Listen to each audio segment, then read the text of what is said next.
முதலமைச்சர் அவர்கள் போட்ட முதல் கையெழுத்து மகளிருக்கான அந்த விடியல் பயண திட்டம் கையெழுத்து. அதற்கு அடுத்து தேர்தல் அறிக்கையில சொல்லாத ஒரு வாக்குறுதி.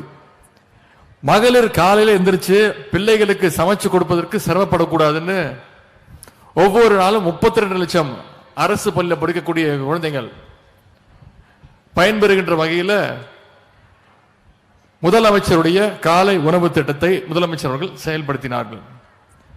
அதற்கடுத்து அரசு பள்ளியில் படித்து உயர்கல்வியில் சேர்கின்ற மாணவிகளுக்கு மாதம் 1000 ரூபாய் கல்வி ஊக்கத்தொகை புதுமை பெண் திட்டம்.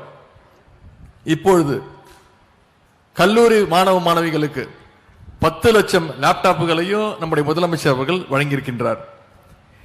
இதற்கு எல்லாருக்கும் ஒரு மகுடம் வச்சது போல ஒரு திட்டம், அதுதான் கலைஞர் மகளிர் உரிமை தொகை திட்டம். கடந்த 3 ஆண்டுகளாக 1,31,00,000 மகளிருக்கு மாதம் 1000 ரூபாய் உரிமை திட்டத்தை நம்முடைய முதலமைச்சர் அவர்கள் வழங்கி வருகின்றார்கள். இந்த திட்டத்தை எப்படியாவது நிப்பாட்டணும்னு சிலர் சூழ்ச்சி செஞ்சாங்க, வருகின்ற சட்டமன்ற தேர்தலை காரணம் காட்டி. ஆனால் நம்முடைய முதலமைச்சர் அவர்கள் 3 மாதத்திற்கும் சேர்த்து அதோடு சேர்த்து கோடைக்கால சிறப்பு நிதியாக 1,31,00,000 மகளிருக்கு 5,000 ரூபாயை நம்முடைய முதலமைச்சர் அவர்கள் வழங்கியிருக்கின்றார்கள். அது மட்டுமல்ல, நேற்று முன்தினம் கோடைகால சிறப்பு நிதின்னு 38 லட்சம் விளிம்பு நிலை மக்களுக்கு ரூபாய் 2,000 நம்முடைய முதலமைச்சர் அவர்கள் கொடுத்திருக்கிறார். இன்றைக்கு இந்த நெல்லை மாவட்டத்திலையும் இந்த 5 வருஷத்துல பல்வேறு திட்டங்கள் செயல்படுத்தப்பட்டு இருக்கின்றது. திருநெல்வேலியில 85 கோடி ரூபாய் மதிப்பீட்டில் பேருந்து நிலையம் திறக்கப்பட்டிருக்கு. 606 கோடி ரூபாய் மதிப்பீட்டில் ராதாபுரம், வள்ளியூர், களக்காடு, நாங்குநேரி, பாளையங்கோட்டை, சேரன்மாதேவி ஒன்றியங்களுக்கு கூட்டு குடிநீர் திட்டம் செயல்படுத்தப்பட்டிருக்கு. 424 கோடி ரூபாய் மதிப்பீட்டில் களக்காடு நகராட்சி மற்றும் 7 பேரூராட்சிகள்ல கூட்டு குடிநீர் திட்டம் செயல்படுத்தப்பட்டிருக்கு. 180 கோடி ரூபாய் மதிப்பீட்டில் மேற்கு புறவழிச்சாலை அமைக்கப்பட்டு வருது. 98 கோடி ரூபாய் மதிப்பீட்டில் கன்னியமிகு காகித மில்லத் நூலகம் கட்டுகின்ற பணிகள் தொடங்கப்பட்டிருக்கு. நெல்லை அரசு மருத்துவக் கல்லூரியில் 72 கோடி ரூபாய் மதிப்பீட்டில் புதிய கட்டடங்கள் கட்டப்பட்டிருக்கு.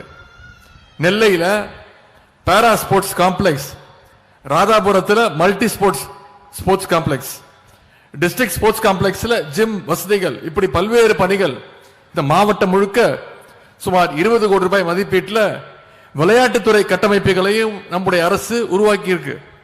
அதே போல முதலமைச்சர் அவர்கள் தமிழர் நாகரிகத்தை உலகிற்கு சொல்கின்ற வகையில் 56 கோடி ரூபாய் மதிப்பீட்டில் பொருணை அருங்காட்சியகத்தையும் அமைச்சிருக்கிறாங்க. இப்படி நெல்லைக்கு ஏராளமான திட்டங்களை நம்முடைய திராவிட மாடல் அரசு வழங்கி இருக்கின்றது.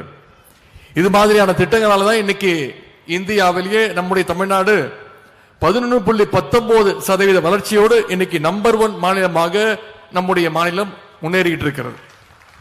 இந்த வளர்ச்சி தொடர வேண்டும். தொடர உங்களுடைய அன்பும் ஆதரவும் முக்கியம். இங்க நம்முடைய சுய உதவி குழுக்களை சேர்ந்த சகோதரிகள் வந்திருக்கிறீங்க.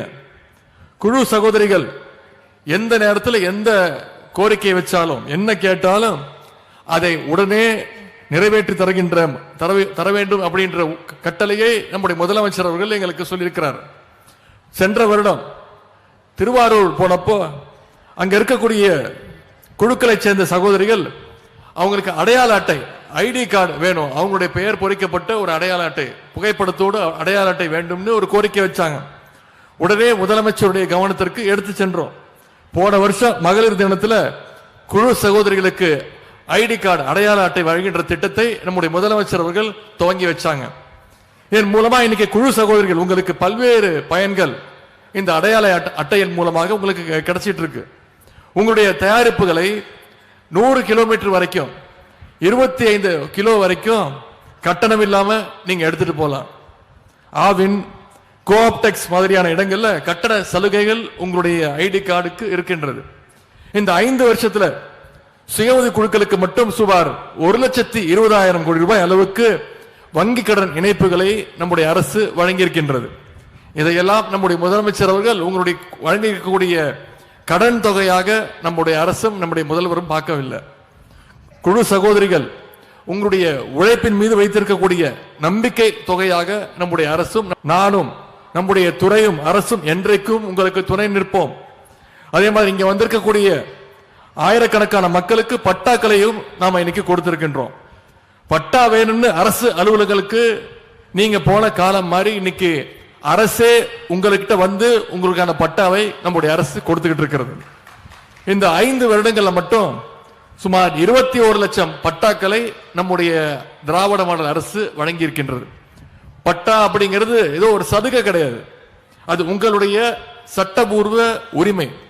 அந்த உரிமையை நம்முடைய அரசு இன்னைக்கு நிலைநாட்டி இருக்கின்றது.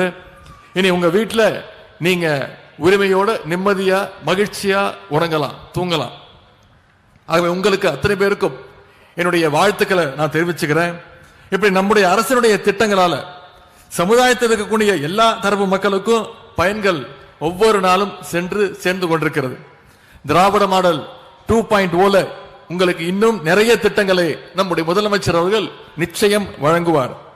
ஆகவே இன்னும் அதிகமாக உங்களுக்காக உழைக்க நீங்க நம்முடைய முதலமைச்சருக்கு உங்களுடைய வாய்ப்பை நீங்கள் தர வேண்டும் என்று கேட்டுக்கொண்டு, நலத்திட்டங்களை எல்லாம் பெற்ற அத்தனை பேருக்கும் மீண்டும் என்னுடைய வாழ்த்துக்களை தெரிவித்து விடைபெறுகின்றேன். நன்றி, வணக்கம்.